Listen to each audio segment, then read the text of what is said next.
अस्सलाम वालेकुम my YouTube family, कैसे हैं आप सब। होपफुली सब ठीक होंगे और अपनी लाइफ एंजॉय कर रहे होंगे। और मैं भी अल्लाह का शुक्र बिल्कुल ठीक हूँ। और ये रहा फ़ातिमा का बैग। अभी तक मैंने बैग को टच भी नहीं किया क्योंकि रूम में बहुत ज़्यादा मैस फैला हुआ था। और मैंने कहा पहले रूम क्लीन कर लेती हूँ, फिर उसके बाद इंशाल्लाह कपड़े समेटूँगी। तो मेरे पास एक हाथ में मोबाइल और दूसरे हाथ से काम करना, it's a very difficult task. तो मेरे पास मोबाइल स्टैंड नहीं है कि जिस पे मैं वीडियो रिकॉर्ड कर सकूँ। इंशाल्लाह कमिंग में वो भी बाय कर लूँगी। और मैं काफ़ी मेंटली डिस्टर्ब थी क्योंकि कुछ रिलेटिव्स ऐसे होते हैं कि जो कि आपकी लाइफ में बस शेयर घोलने के लिए आते हैं और आपको मेंटली डिस्टर्ब करके चले जाते हैं। और बस कुछ लोग ऐसे दिल पे बात ले लेते हैं और कुछ मतलब इग्नोर कर लेते हैं। और मैं भी ऐसी हूँ कि मैं भी बहुत सेंसिटिव सी हूँ और मैं वो बात दिल पे ले लेती हूँ। जैसे मेरे भाई का निकाह था, तो बजाय मुबारकबाद देने के उल्टा मतलब इस तरह की बातें मतलब मेरे रिलेटिव्स ने की हैं कि मेरा मतलब दिल बड़ा हर्ट हुआ कि देखें इंसान दूसरों की खुशियों में बजाय खुश होने के उनकी खुशी को क्यों बर्बाद किए कर रहे हैं। तो अल्लाह पाक ऐसे लोगों को हिदायत दे। और तो कुछ नहीं कहा जा सकता, बस इतना ही कह सकते हैं कि अल्लाह पाक उनको हिदायत दे, किसी के साथ अल्लाह पाक हम पे भी रहम फरमाए, आमीन। और आज का दिन काफ़ी हेक्टिक है क्योंकि कल मैंने कोई काम नहीं किया था और रूम में भी मैस फैला हुआ था। रूम तो अल्हम्दुलिल्लाह नीट एंड क्लीन हो गया है। और अब किचन में काम करना है। और नेक्स्ट टास्क मेरा जो था किचन था कि मैंने कहा किचन भी साफ़ कर लेती हूँ, कुकिंग वगैरह भी करनी थी। और सारे काम आज ही सारे कंप्लीट करने थे। तो अब किचन में जाती हूँ। रूम साफ़ करने के बाद फिर मैं किचन में आ गई। किचन में भी बहुत ज़्यादा बर्तन जमा थे, तो मैंने सोचा कि पहले रूम साफ़ कर लेती हूँ, उसके बाद किचन की सफाई कर लूँगी। तो बर्तन भी बहुत ज़्यादा जमा थे क्योंकि कल हम लोग जल्दी गए थे और लेट आए थे, तो आके इम्पोर्टेंट काम जो थे वो कर लिए। अब मैं पानी बॉईल कर रही हूँ क्योंकि गीज़र ख़राब है और पानी नहीं आ रहा था, तो मैंने कहा गर्म पानी से बर्तन धोती हूँ ताकि जल्दी बर्तन धुल जाए।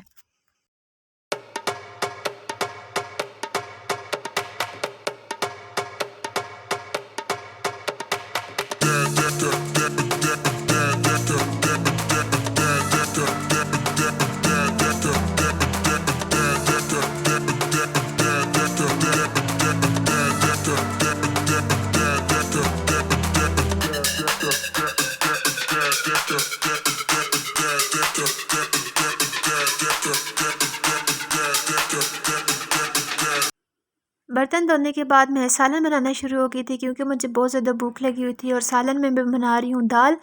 और सबसे पहले मैंने दाल के लिए लिया है जिंजर एंड गार्लिक का पेस्ट, और उसे ब्राउन करने के बाद मैंने बेसिक मसाले ऐड कर दिए थे।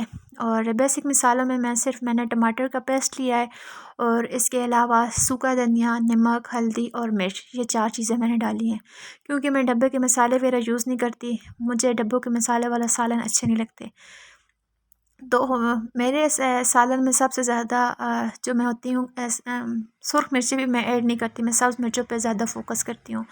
मसाला भुन चुका था, मैं इसमें दाल ऐड करती हूँ और दाल की तकरीबन 5 से 10 मिनट तक मैं बुनाई करूँगी। ये दाल ऐसी है कि जो जल्दी झटपट से बन जाती है और ये इतना टाइम भी नहीं लेती। तो आज काफ़ी मैं थक चुकी थी, जैसे कि आपको मेरी आवाज़ से भी लग रहा होगा कि मेरी आवाज़ बैठी-बैठी सी है। तो मैं बहुत ज़्यादा आज थकी हुई थी, तो मैंने कहा ऐसी कुछ चीज़ बनाती हूँ जो कि जल्दी से बन जाए। तो अब मैं दाल की बुनाई कर चुकी हूँ और मुझे इस तरह की पतली-पतली दाल अच्छी लगती है और डबल स्टाइल दाल। और इसमें मैं अब द ऐड करूँगी सब्ज़ धनिया और सब्ज़ मिर्चें और फिर इसको मैं दम पे रख दूँगी और और फ्लेम आहिस्ता कर दूँगी और साथ-साथ मैं रोटी बनाना शुरू कर दूँगी। जैसे ही रोटी बनेगी मेरी दाल भी रेडी हो जाएगी। सालन बनाने के बाद अब मैं रोटी बना रही हूँ और मुझे बहुत ज़्यादा भूख लगी हुई थी। तो काफ़ी देर हो चुकी थी, सुबह 4 बज गए थे और सुबह नाश्ता भी हम लोगों ने लेट किया था। अब 2 रोटियाँ बना चुकी हूँ और हम फैमिली में 2 ही मेंबर हैं, मैं और मेरे हस्बैंड। तो 2 रोटियाँ बनाई हैं फटाफट और अब हम खाते हैं। और लंच करने के बाद मैं इंशाल्लाह आपको छोटा सा शॉपिंग हॉल दिखाऊँगी। अल्दो ये शॉपिंग मैंने नहीं की, मेरी सिस्टर और मेरी भाभी ने की थी, तो मैंने सोचा कि ये शॉपिंग आपको दिखा दूँ। ये रही दाल जो कि मैंने बनाई है और बहुत मज़े की थी। और यह मैंने निकाल के रखी है, मैं नीचे लेके जाती हूँ, लंच करती हूँ, लंच के बाद मैं आपको शॉपिंग दिखाऊंगी। ये रहा छोटा सा शॉपिंग हॉल। और although ये शॉपिंग मैंने खुद नहीं की थी, मैंने आपको पहले भी बताया कि मेरी सिस्टर ने और मेरी भाभी ने की है। और ये जो बॉडी सूट है ये मेरी भाभी ने भेजा है और ये बहुत ही प्यारा, इसका स्टफ़ बहुत प्यारा और इसके ऊपर जो एम्ब्रॉयडरी हुई है ये मुझे बहुत ज़्यादा अच्छी लगी और इसका कलर बहुत अच्छा है कि आंखों को फ्रेश करने वाला कलर है।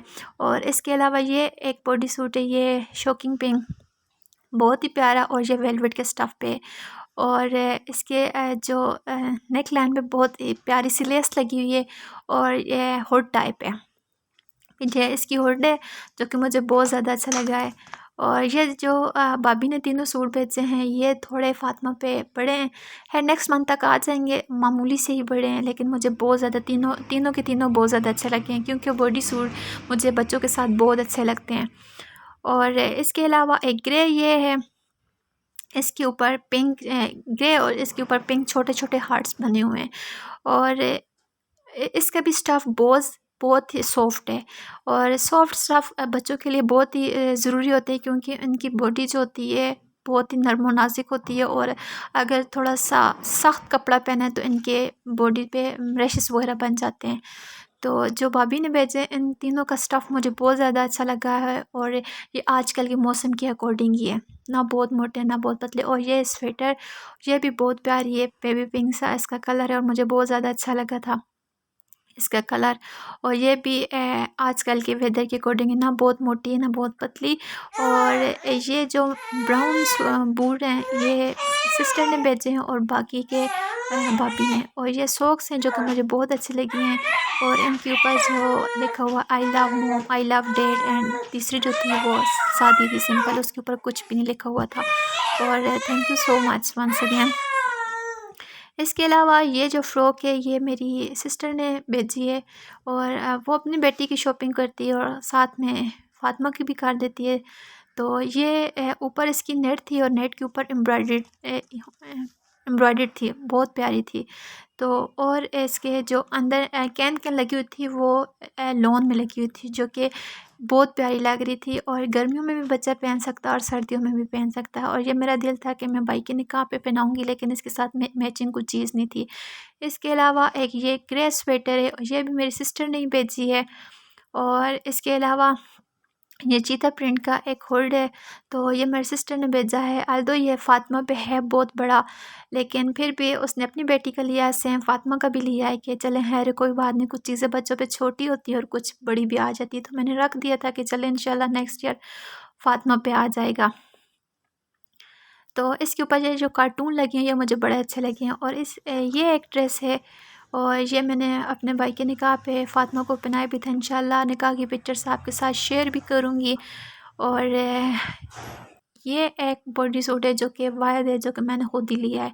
आज तक मैंने फ़ातिमा की कोई शॉपिंग खुद नहीं की, या मेरी भाभी करती है या मेरी सिस्टर करती है। तो भाभी अपने बेटे के कपड़े लेती है तो साथ में फ़ातिमा के भी ले लेती है, या सिस्टर की भी बेटी है तो सिस्टर अपनी बेटी के कपड़े ले तो साथ में फ़ातिमा के भी ले लेती है। बस ये थी फ़ातिमा की शॉपिंग। और इसके बाद मैं छत पे आ गई थी, मैं क्योंकि मैंने कपड़े धोए हैं और छत पे आई हूँ तो जैसे ही देखा है तो वेदर टोटली चेंज हो गया था, क्योंकि जब मैं कपड़े धो रही थी तो उस टाइम धूप निकली हुई थी और जब मैं कपड़े ऊपर फैलाने के लिए आई हूँ तो टोटली वेदर चेंज हो चुका था। काले स्याह बादल आए हुए थे और ठंडी या हवाएं चल रही थी और बारिश भी स्टार्ट हो चुकी थी हल्की हल्की। और सेम ऐसा वेदर फिल्म ड्रामों में होता है, जैसे एकदम बारिश होती, एकदम तेज़ धूप निकली होती है, फिर एकदम काले से बादल आते हैं। और सेम आज आज इधर का भी वेदर ऐसा ही था। तो छत पे मैं 2-3 दिन बाद ही आई हूँ और आके बड़ा फ्रेश फील हुआ है, क्योंकि ऐसी ठंडी हवाएं और ऐसा वेदर जो हो तो बंदे को बड़ा फ्रेश फ्रेश फील होता है और बंदा अच्छा लगता है। तो कपड़े वगैरह मैंने सारे बाहर से उतार लिए थे क्योंकि बारिश स्टार्ट हो चुकी थी और सारे कपड़े मैंने बरामदे में फैला दिए थे और मेरे साथ फ़ातिमा भी थी। वेदर ऐसा था, दिल कर रहा था कि कहीं बाहर घूमने जाएं, लेकिन फ़ातिमा के साथ मैं अकेली जा नहीं सकती थी और मेरे हस्बैंड गए हुए थे आउट ऑफ सिटी। तो हवा काफ़ी ठंडी थी और बहुत तेज़ हवा चल रही थी, तो मैंने फ़ातिमा को कहा कि नीचे ही जाते हैं। और नीचे जैसे ही आई तो लाइट चली गई, क्योंकि आंधी तूफ़ान का मौसम था आज, बिल्कुल सीन वैसा ही था। और अब मैं इधर से अपने व्लॉग का एंड करती हूँ और उम्मीद करती हूँ आज का व्लॉग आपको मेरा अच्छा लगा होगा, और अगर अच्छा लगा है तो लाइक कीजिएगा और मेरे चैनल को प्लीज़ सब्सक्राइब कीजिएगा, और मुझे इंस्टाग्राम पे भी लाजमी फ़ॉलो कीजिएगा। मुझे आपकी सपोर्ट की बहुत ज़्यादा ज़रूरत है। Thank you so much, once again thank you so much.